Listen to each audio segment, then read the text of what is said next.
Let us practice the Newton's method by the following example. We want to solve a system of equations 2x cubed minus y squared minus 1 is 0 and x y cubed minus y minus 4 is 0. And we are given the initial approximation x0 is 1 and y0 is 2.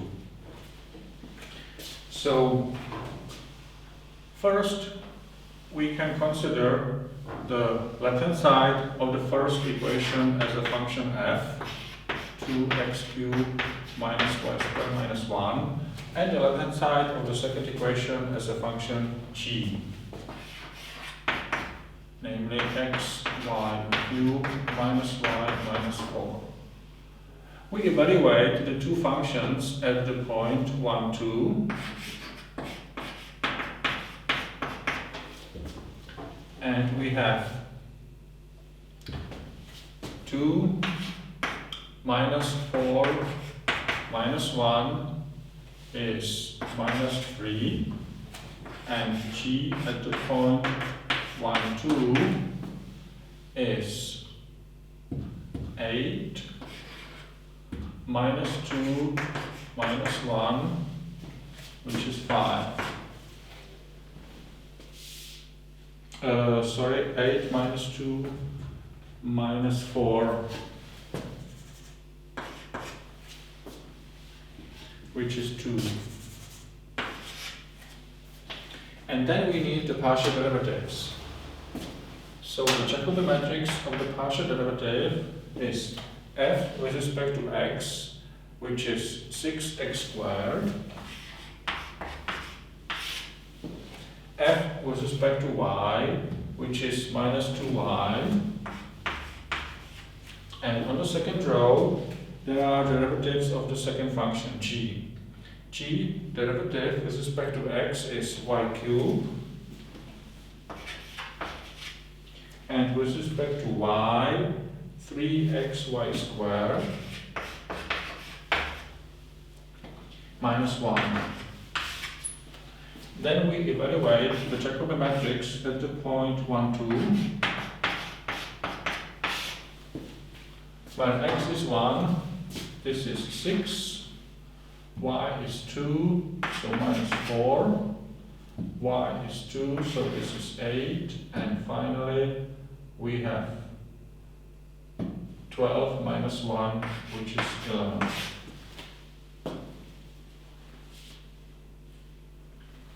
Yeah.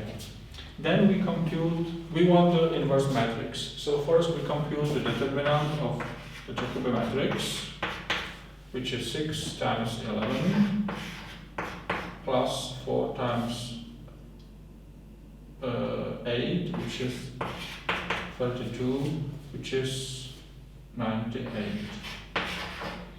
This is different from 0. That means the inverse matrix exists. If it turns out that the determinant is 0, then the inverse exists and we cannot proceed. We must change the initial approximation.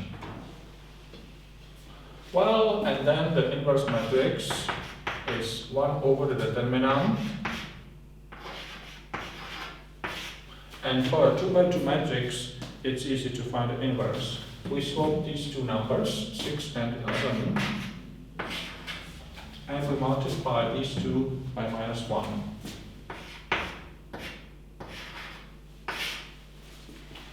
If you are not sure whether this is the correct way how to compute the inverse matrix, we can check this.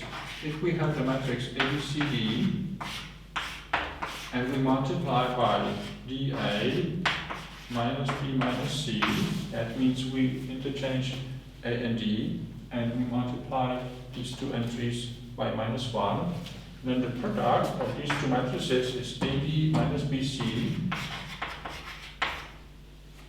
minus AB plus AB, CD minus CD, and minus BC plus AD. But AB minus BC is determinant, and when we divide by the determinant, this matrix, then the product is the identity matrix. That means this is up to the vector inverse to ABCD. Well, and then the next approximation is the original approximation minus J inverse times the vector of the left hand sides. So we have 1, 2 minus J inverse is 1 over 98 times the matrix 11, 4, minus 8, 6 times the vector of the left hand side, which was minus 3, 2.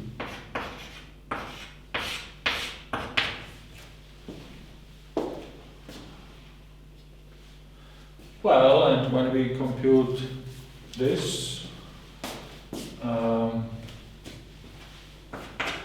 then we have 1, 2 minus 1 over 98, and here we have, minus 33 plus 8, which is minus 24, right? Sorry, minus 33, which is minus 25. And here we have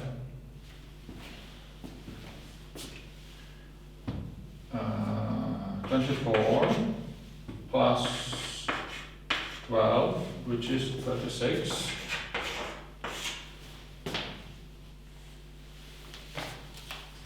And then when we bring this to common denominator, which is 1 over 89, then we have 89 plus 25, which is 123, and 2 times 98, which is 196, minus 36, which is 116.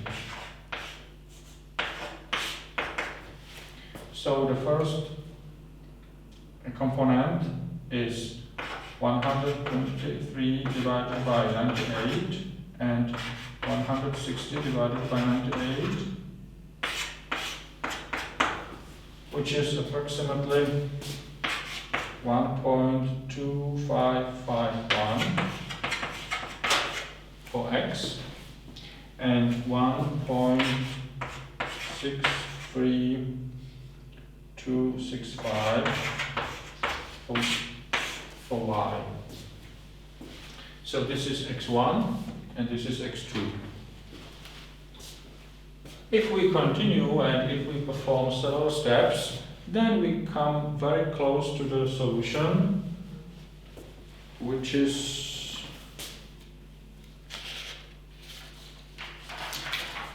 the exact solution is 1.23427 and y is 1.66 153 and some digits. So you see that even after the first step, the approximation is quite good. 25, 23, 63, 66, not bad for first approximation.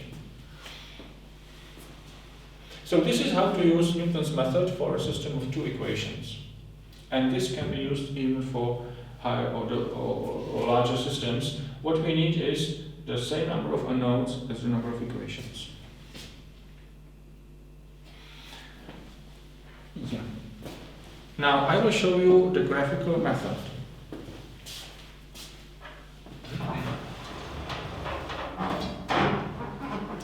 If we have an equation like that, fxy is 0,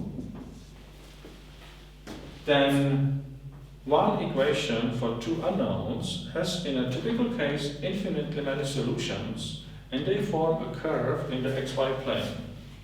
And similarly, the second equation, g of xy is 0, this is another curve. So we have some curve like that, some curve like that, and this is the intersection, and this is the solution to this system.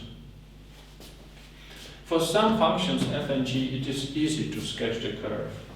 Say if we have equation like y minus e to x is 0, and say y minus x squared is 0, then we can rewrite this equation into the form y is e to x, and this is y is x squared. So the first equation looks like that, x squared looks like that, and we see that there will be probably one real solution. Can we sketch the two curves even for our system? It will be not so straightforward, not so easy, but still we can do something. If we consider the first equation, 2x cubed minus y squared minus 1 is 0, so we can rewrite this into the form y squared is 2x cubed minus 1. So x cubed looks like that. 2x cubed is similar. And if we subtract 1, we get something like that. And this should be y squared. So we don't want x values where this is negative, because negative can never be equal to y squared.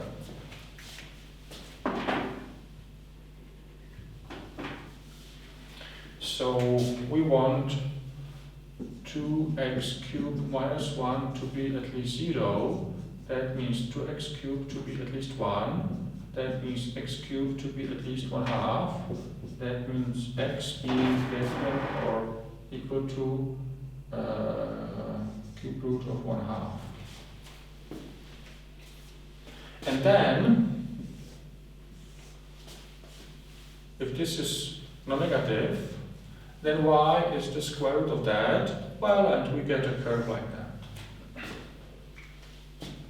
Or perhaps y may be negative, so it can go this way.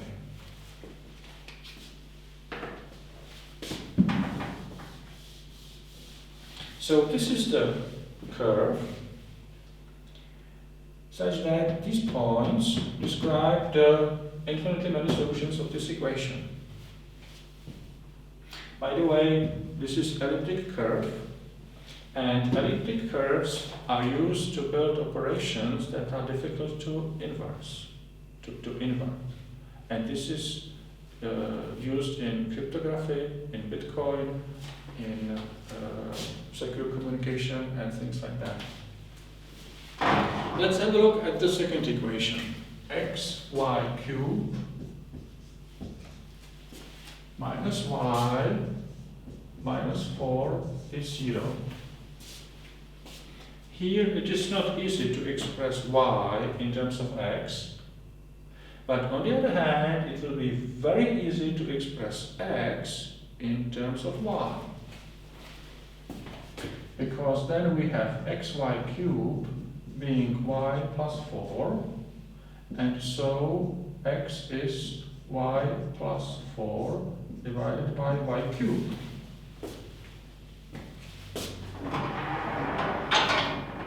If we first consider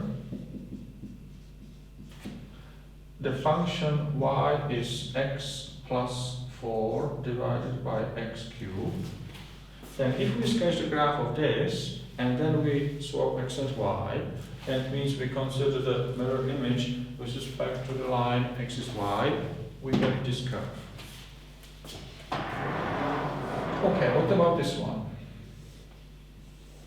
X must be different from 0, and if x is close to 0, then we can forget x and we have 4 divided by x cubed, which looks like that. If x is minus 4, the fraction is 0.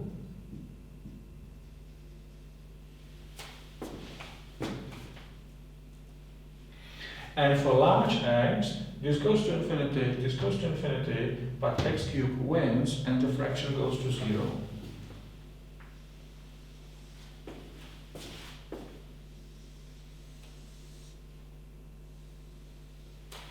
So this curve describes the set of infinitely many solutions of the second equation. Well, and we want these two to be satisfied simultaneously. Before we continue, we should now solve this curve with respect to this axis. Because here we change the row of x and y. So this curve roughly remains the same. And now the point minus 4, 0 comes to 0 minus 4. And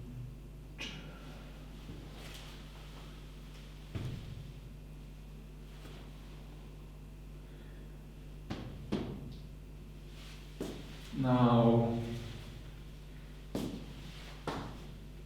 for y very large, it goes to plus and minus infinity.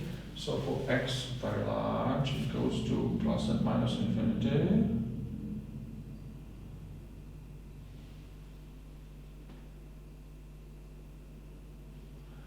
So it goes like that.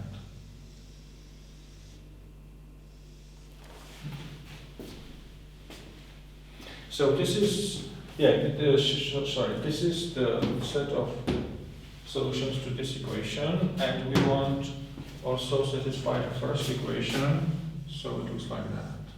And we see that the system has a real solution here, and from this picture we see that the initial approximation 1, 2 was quite good, because this number is the cube root of 1/2, which is something between 1/2 and 1. So if we consider 1, that's quite good. And if we make the more precise sketch of this curve, of this picture, then we can find a reasonable initial approximation, which was 1/2. So if we have these two equations, then each equation corresponds to one curve, and we want to find the intersection of these curves. And this is one way how to find a reasonable initial approximation.